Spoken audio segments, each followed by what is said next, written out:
গত ২১ নভেম্বর রাজধানী ঢাকাসহ দেশের একটা বড় অংশে ভূমিকম্প অনুভূত হয়। ভূমিকম্পটির ঝাঁকুনিতে গোটা দেশে যে উদ্বেগ ছড়িয়ে পড়েছিল, সপ্তাহ পেরিয়েও তা থেকে বের হতে পারেনি অনেকে।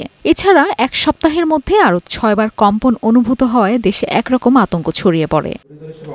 শুক্রবার সকালে ডিবেট ফর ডেমোক্রেসি আয়োজন করে ছায়া সংসদ। ভবন মালিকদের দায়িত্বশীলতাই কমাতে পারে ভূমিকম্পের ক্ষয়ক্ষতির শিরোনামে বিতর্ক অনুষ্ঠিত হয়। এ সময় প্রধান অতিথির বক্তব্যে ভূমিকম্প পরবর্তী ক্ষয়ক্ষতি রোধ এবং ঢাকার বর্তমান অবস্থার কথা তুলে ধরেন রাজুক চেয়ারম্যান। রাজুকের অনেক দায়বদ্ধতা আছে, কোনো সন্দেহ নেই। একটা দুটো বাড়িতে সিলগালা করলে সেটা কোনো সমাধান না। আমরা ওই সময় উপস্থিত একটা সতর্কতামূলক ব্যবস্থার কথা বলছি।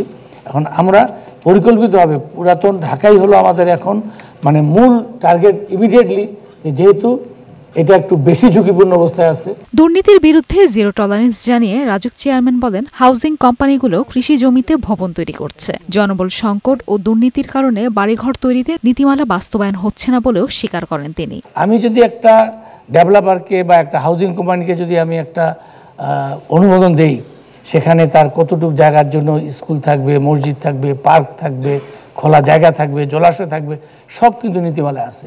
কিন্তু এটারও ইমপ্লিমেন্টেশন হয় না, তারা এটা মানে না, আমরাও সেভাবে মানাতে পারি না।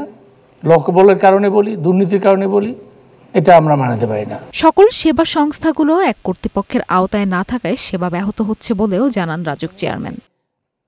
মেরিন আমিন, বৈশাখী সংবাদ, ঢাকা।